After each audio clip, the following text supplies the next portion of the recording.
You are watching this because you are tired. Tired of the endless cycle of chasing, adjusting, and draining your energy for people who hardly notice. You believe the answer is to pull away. It is not. The real solution is complete, unapologetic self-consumption. Society tells you that self-love is soft, like a warm bath, a positive affirmation, or setting a polite boundary. They are not telling you the truth. Real self-addiction is a ruthless act of psychological warfare.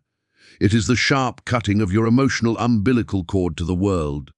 Carl Jung discovered a hidden mechanism in the human psyche, a forbidden psychological trigger that, once activated, forces the world to shift around you.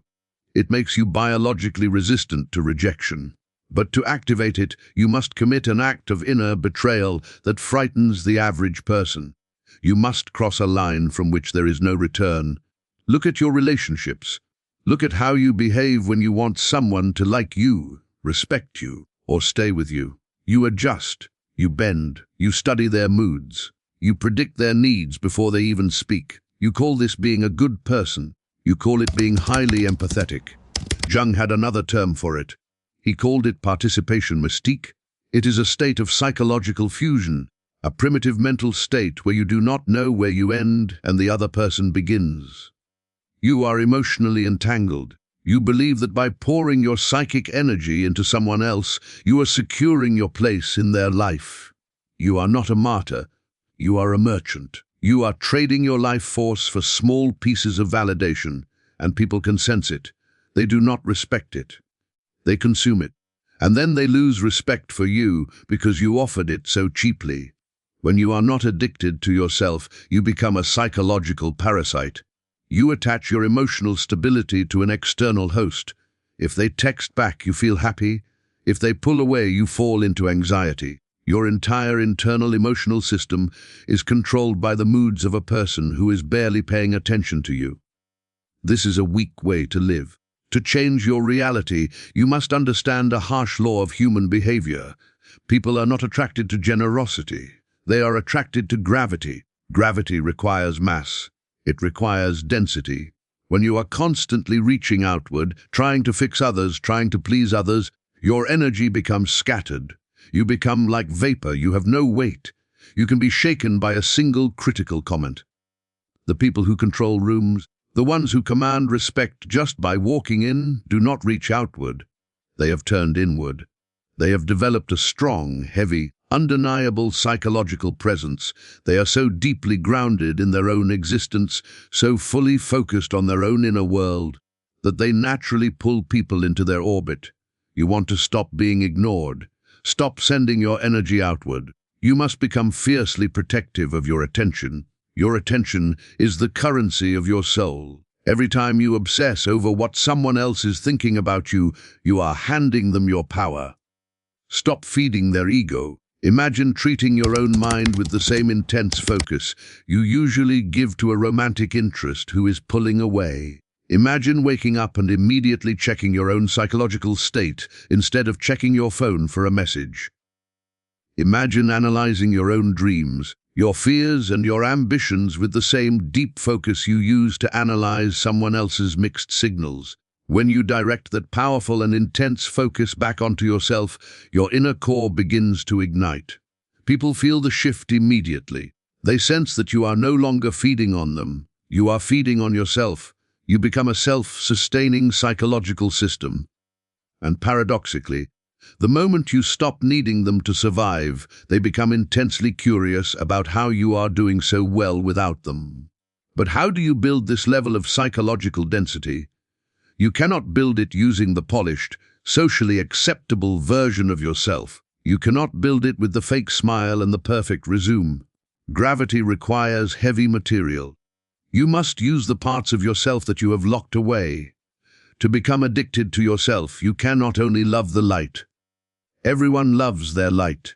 Everyone loves the parts of themselves that are charming, successful, and kind. That is easy. But the light has no weight. Jung taught that the real power of the human psyche is buried in the shadow. The shadow is everything you refuse to acknowledge about yourself. Your selfishness, your ability to manipulate, your suppressed anger, your raw greed, your forbidden desires. From childhood, you were taught to cut off these parts, to hide them, to push them down so that society would accept you. But Jung discovered a disturbing truth. When you cut off your shadow, you do not destroy it. You give it independence. It operates behind your back, driving self-sabotage, fueling anxiety, and making you project your inner darkness onto others. To become untouchable, you must do what Jung did. You must face the monster and invite it to the table. In 1913, Jung went through a period of intense psychological breakdown. He heard voices. He saw visions of destruction and blood. Most men would have admitted themselves into an asylum. Jung did the opposite. He locked the door of his study, sat at his desk, and began a direct, conscious conversation with his own madness. He wrote everything down. This later became his famous and deeply private red book. He encountered figures in his mind. He spoke with them. He analyzed them. He did not run from his darkness. He became completely fascinated by it. This is the core of becoming addicted to your self-fascination. You must develop a clinical, obsessive curiosity about your own darkest traits. When you feel strong jealousy because a peer succeeded, do not suppress it. Do not tell yourself, I am a good person. I should not feel this way. That is avoidance. Instead, capture the jealousy. Hold it to the wall of your mind under a microscope. Observe it. Ask where it comes from. Trace it back to its root. When you feel the urge to manipulate a situation, watch yourself doing it. Study the mechanics of your own behavior. This sounds disturbing. It is. It is psychological alchemy. Robert A. Johnson, a well-known Jungian analyst, explained that the shadow contains pure, unrefined gold. Your raw power, your deepest creativity, and your strongest boundaries are trapped inside the part of you that you try to hide. When you stop running from your shadow and begin studying it, you take back its power.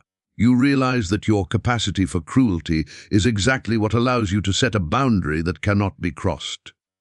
Your selfishness is what protects your time. Your arrogance becomes the shield that deflects the unfair judgments of others. When you integrate the shadow, you become whole, and a whole human being is very difficult to manipulate. Think about it. How do manipulative people control you? They use shame. They threaten to expose a flaw. They suggest that you are selfish, unstable, or bad. But what happens if you already know you are capable of being bad? What happens if you have already faced your own inner darkness? You become immune to emotional blackmail. Someone says, "You are being selfish." You look at them calmly and reply, "I know." The game ends. Their weapon breaks against your psychological strength. You cannot shame a person who has already explored the darkest parts of their own mind and chosen to accept them. You stop needing the world to confirm that you are a good person because you have accepted that you are a complex, imperfect, fully developed human being. You are no longer performing for an audience. You are observing your own life with deep interest in how the story unfolds. But once you stop running from the monster, what do you feed it? You feed it the same energy you have been wasting on the outside world.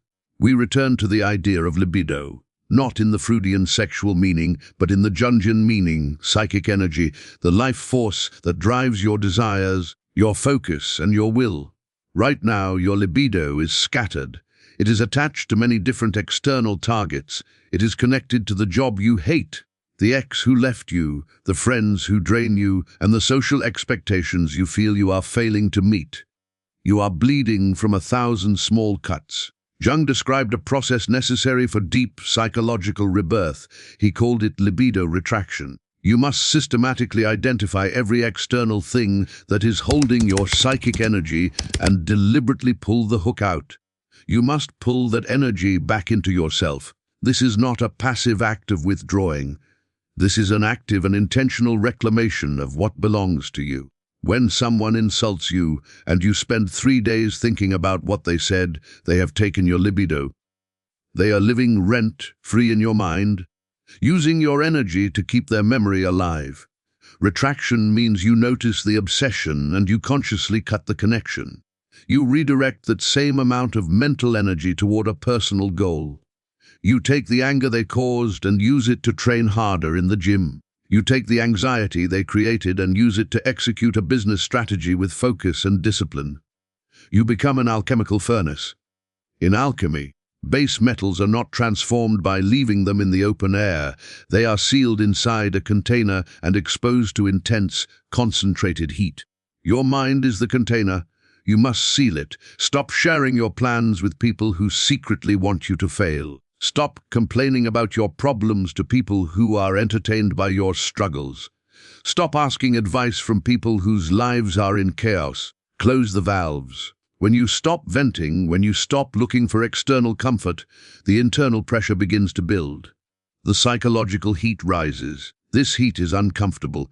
It will feel like anxiety. It will feel like isolation. You will feel a strong urge to reach out, to text someone, to distract yourself with easy dopamine.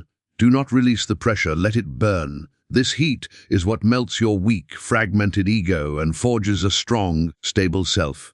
As you pull your libido back from the world, a strange change happens. You become sharper. Your memory improves.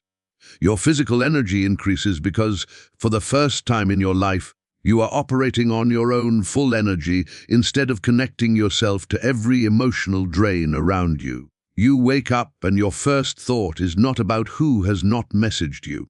Your first thought becomes a clear calculation of how you will advance your own psychological and material progress today. You begin to see external events as simple data. A project fails, data. A relationship ends, data. The economy shifts, data. You process the data. You adjust the strategy and you keep moving.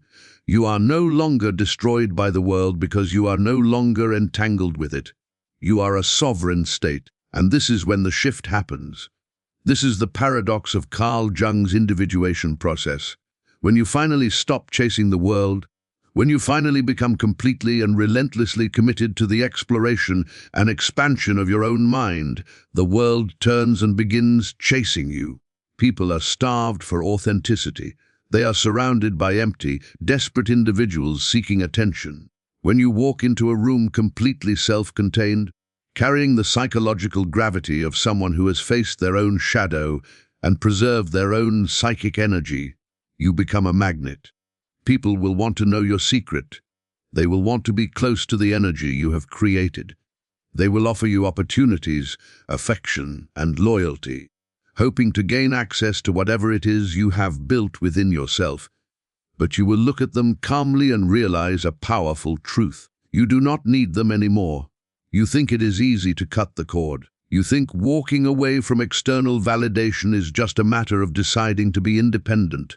It is not simple. It is the deliberate destruction of your own safety net. To truly understand the cost of this psychological independence, you must look at the man who mapped this territory. Carl Jung did not discover the process of individuation by reading about it. He discovered it by living through it.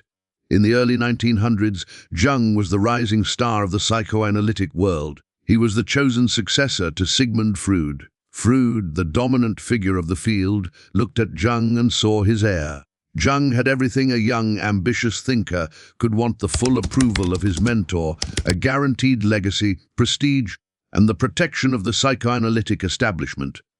He was at the center of the intellectual world. But there was a condition. Freud demanded complete ideological loyalty. To keep his position, Jung had to suppress his own developing theories. He had to cut off his own psychological discoveries to fit into Freud's rigid framework. Jung faced the ultimate human dilemma, the same dilemma you face every day. Do you choose the comfort of belonging and the approval of the father figure, or do you choose the cold and uncertain reality of your own mind? In 1913, Jung made his decision. He published his opposing ideas. He broke the relationship. The consequences were severe for him. Freud rejected him.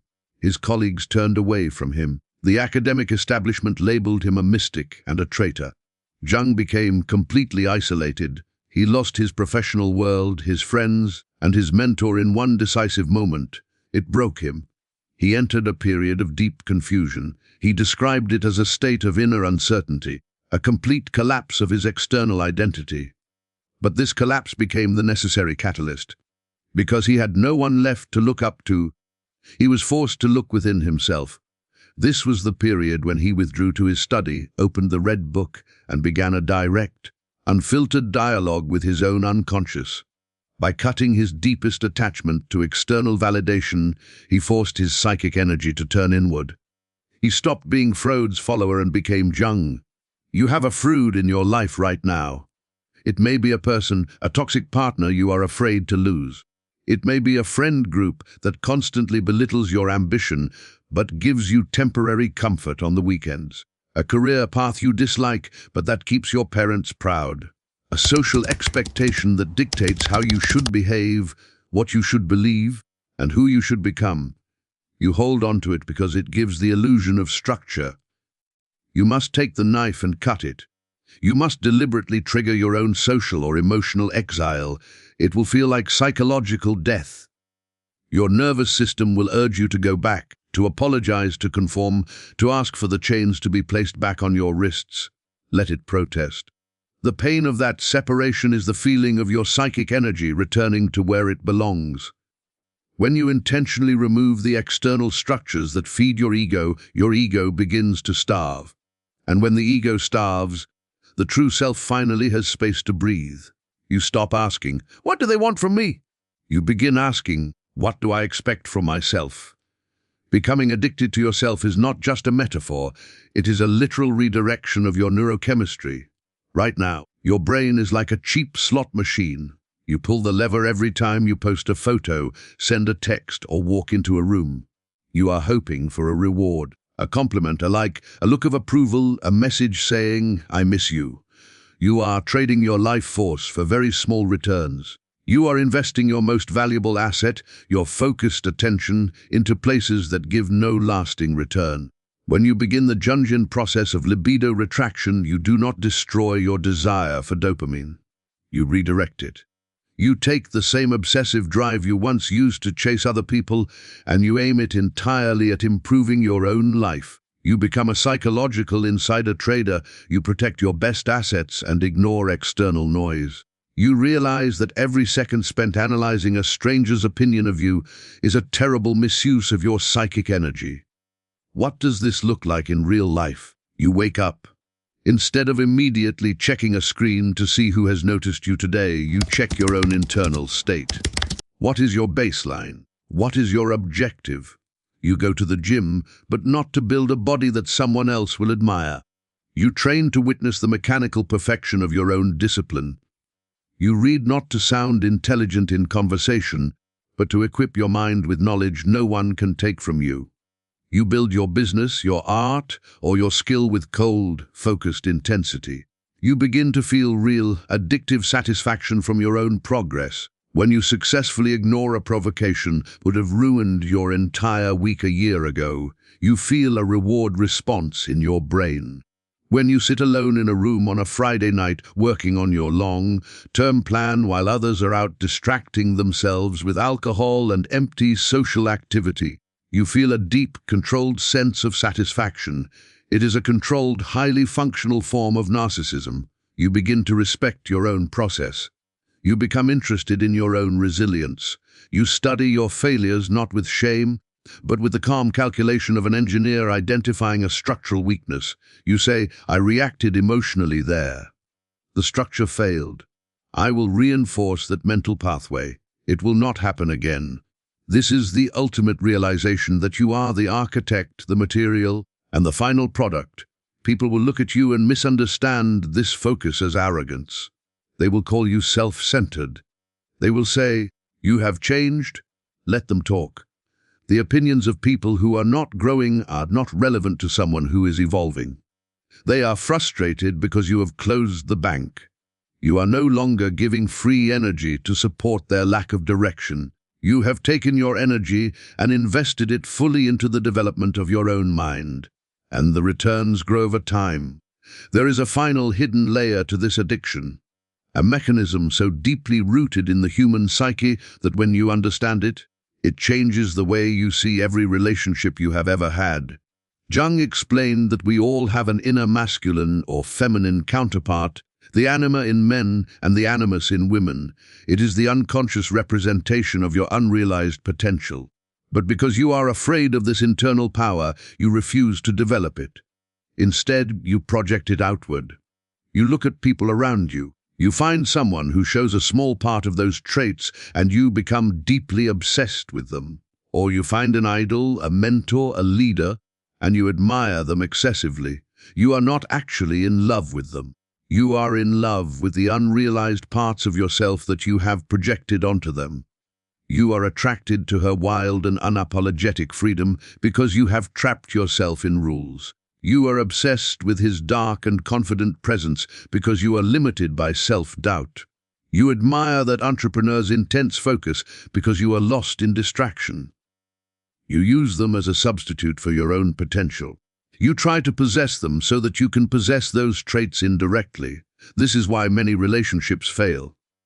This is why idols eventually disappoint you. Sooner or later, the human being behind the projection makes a mistake. The image breaks, they show weakness. They act selfishly, and the illusion collapses. You become bitter. You feel betrayed. They did not betray you. You placed the weight of your own undeveloped potential onto a flawed human being. To become mentally untouchable, you must carry out one of the most difficult ideas in Jungian psychology. You must remove the projection from their face and take it back into yourself. You must reclaim the idol. When you feel a strong, almost desperate attraction towards someone because of a specific trait they have, stop. Do not chase them. Do not try to win their approval. Isolate the trait. What is it?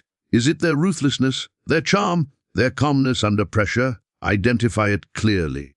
Then force yourself to develop that exact trait within your own personality.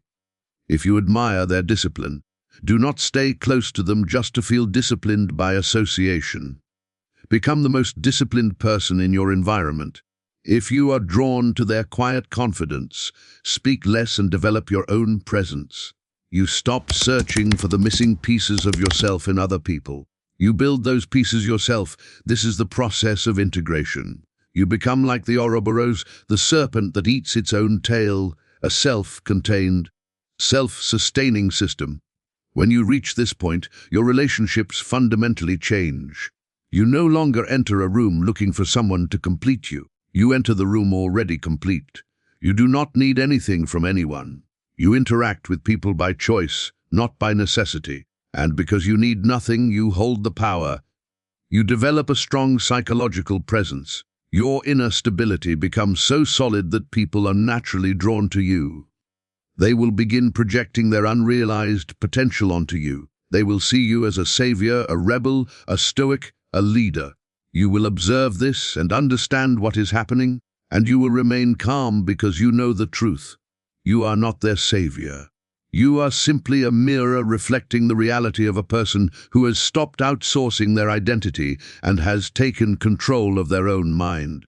The moment you become fully invested in your own growth, reality begins to change. It is not magic. It is the mechanics of human perception. When you withdraw your attention from the world begins to seek your attention. The people who once ignored you will start watching you. The systems that rejected you will try to recruit you. The individuals who used you will become uncomfortable with your silence. They will sense the change. They will feel the withdrawal of your participation. They will suddenly realize, with a sinking feeling, that they have no leverage over you. You do not care if they leave. You do not care if they stay. You are too focused on building the empire in your mind to be concerned with the politics of others. You have traded the exhausting, hollow pursuit of being liked for the cold, unshakable reality of being respected, feared, and entirely free. You have survived the therapeutic darkness. You have faced the monster, reclaimed the projection, and emerged as the architect of your own mind. But as you stand at the center of this newly forged isolation, a deeper question arises from your integrated shadow. If you can now observe the world as a psychological game, read projections, anticipate betrayals, and control the energy in any room, what happens when you realize the most dangerous opponent is the version of yourself you have not yet encountered? If this has opened your eyes, know that this is only what I can show publicly.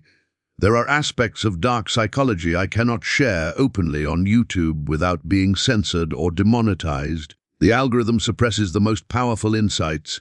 These exist behind the join button. If you are still here, You are not like the others. Subscribe if you haven't already. But if you want access to what is hidden, click the Join button and step into the architect level. You will unlock exclusive, uncensored videos exploring the deepest layers of the human psyche. Most will not take this step, and that is exactly the point.